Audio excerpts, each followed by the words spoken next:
আসসালামু আলাইকুম, welcome back to my channel Fouzia Nasrin. কেমন আছেন আপনারা সবাই?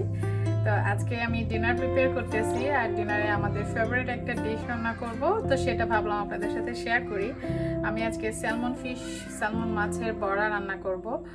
এই বড়াটা খেতে অনেক মজা এবং খুবই সহজ, ঝটপটে বানিয়ে ফেলতে পারবেন।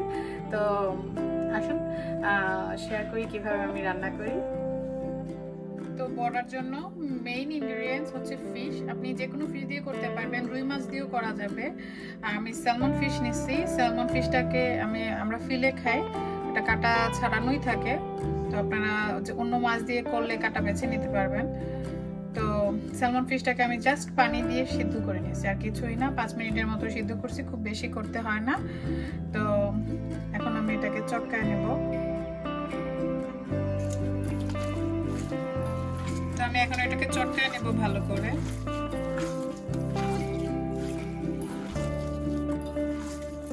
এই বড়াটা খেতে অনেক মজা হয়, একদম মানে কাবাবের মতো হয়।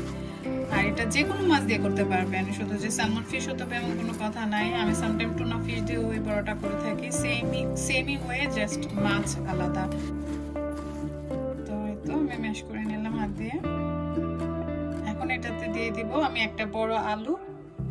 আমি একটা বড় আলু সিদ্ধ করে রেখেছিলাম, তো সিদ্ধ করে এভাবে ম্যাশ করে দিয়ে দেব। আমি আলুটা গরম থাকতে থাকতেই ম্যাশ করে ফেলি, তাহলে সুন্দরভাবে ম্যাশ হয়।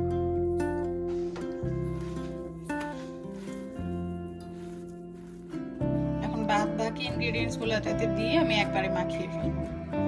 তো আমি এখানে এক চা চামচের চেয়েও কম রসুন বাটা দিয়ে দিয়েছি। রসুন বাটা বেশি দেব না, তাহলে স্মেল আসবে অনেক।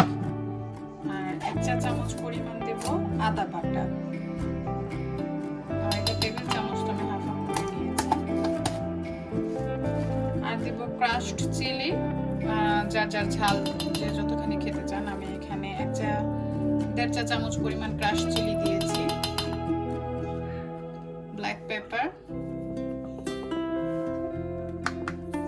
আমি এখানে 4টা ফিলে নিয়েছি স্যালমনের।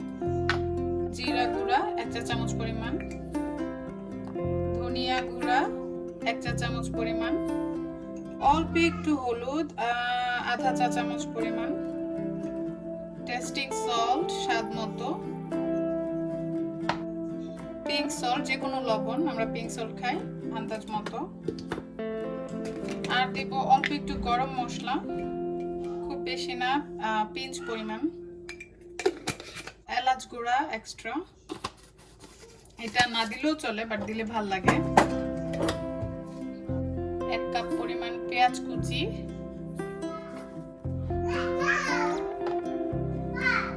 ধনিয়া পাতা, পুদিনা পাতা কুচি। Hi, you gonna cook with me?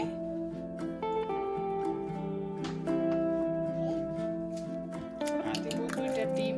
4টা প্লেটে আমি 2টা ডিম ইউজ করছি।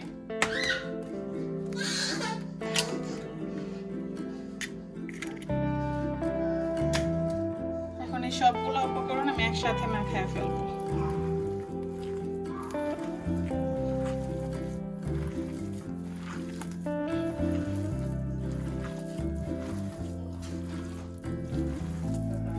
মাছের এই বড়াটা ট্রাই করে দেখবেন, মানে খাইতেই মন যাবে। মাঝে মাঝে আমরা স্যান্ডউইচ বানায় খাই এই বড়াটা দিয়ে। শুধু যে ভাত দিয়েই খাইতে হবে এমন কোনো কথা নাই, খালিও খাওয়া যাবে, স্যান্ডউইচ বানায় খাওয়া যাবে। বাচ্চারাও পছন্দ করে এইভাবে বড়াটা বানাইলে।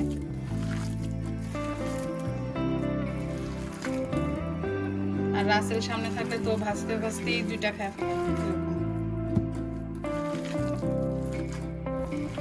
ডিম আর আলুটা স্কিপ করা যাবে না, বিকজ এটা বাইন্ডারের কাজে হেল্প করে, তাহলে বড়াটা খুলে যাবে। তো আমি এখন ভেজে নেব ঝটপট।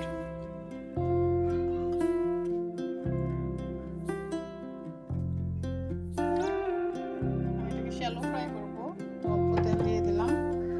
তেলটা গরম হইলে তারপরে আমি মাছের বড়াগুলো ছেড়ে দেব।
সৌমিকে অনেকেই চিনে।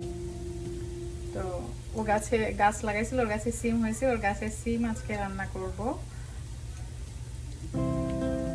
মাছের এই বড়াটা ট্রাই করে দেখবেন, ভালো লাগবে আপনাদের। আর অনেকেই হয়তো বা জানেন এই বড়াটা, অনেকে খান, যারা খান তারা তো জানেন এটা কিরকম মজা। আমাদের অনেক ভালো লাগে, খুবই স্বাদ। আমরা পোলাও দিয়েও খাই এই বড়াটা, মানে খুবই, মানে সবকিছুর সাথেই খাওয়া যায়, খুবই টেস্টি একটা জিনিস। প্রায়ই আমি বানাই, তখন ভাবলাম আজকে আপনাদের সাথে শেয়ার করি। জিব্রিলের বাবা চলে আসছে, অ্যাকচুয়ালি আমি ও আসার আগে রান্না করতে পারিনি, জিব্রিল অনেক বিরক্ত করতেছে, ওর হয়তো ভালো লাগতেছে না আজকে ফর সাম রিজন। বাবার কাছেও খুব একটা থাকতে যাচ্ছে না, বাবার এদিকে চলে আসতেছে। বাচ্চাদের অ্যাকচুয়ালি শরীর টরীর ভালো না লাগলে ওরা বেশি যন্ত্রণা করে, এরকম স্পেশালি জিব্রিল করে এটা।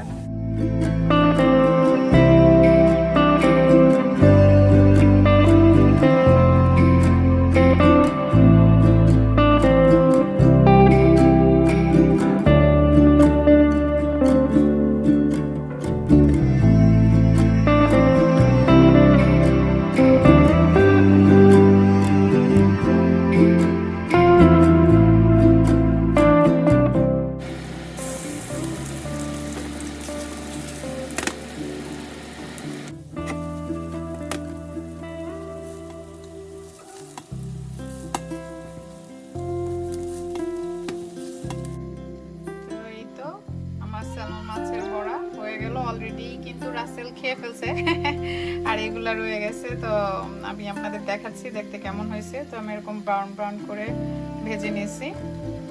তো বাসায় ট্রাই করে দেখবেন এই বড়াটা, অনেক অনেক বেশি মজা হয়, আমার অনেক ভালো লাগে। হোপফুলি আপনাদের ভালো লাগবে। যে কোনো মাছ দিয়ে করতে পারবেন, যদি স্যালমন না পান রুই বা অন্য কোনো মাছ দিয়েও করতে পারবেন, জাস্ট মাছের ফ্লেভারটা একটু ডিফারেন্ট হবে, আর কিছুই না। ট্রাই করে দেখবেন, এই বড়াটা খুবই মজা হয়। আর জানাবেন আমাকে অবশ্যই যদি আপনারা কেউ ট্রাই করে থাকেন আর আপনাদের কাছে ভালো লাগে। ভালো থাকবেন আপনারা সবাই, আর বেশি বেশি করে like, comment, share and subscribe করবেন আমার চ্যানেলটা। আল্লাহ হাফিজ।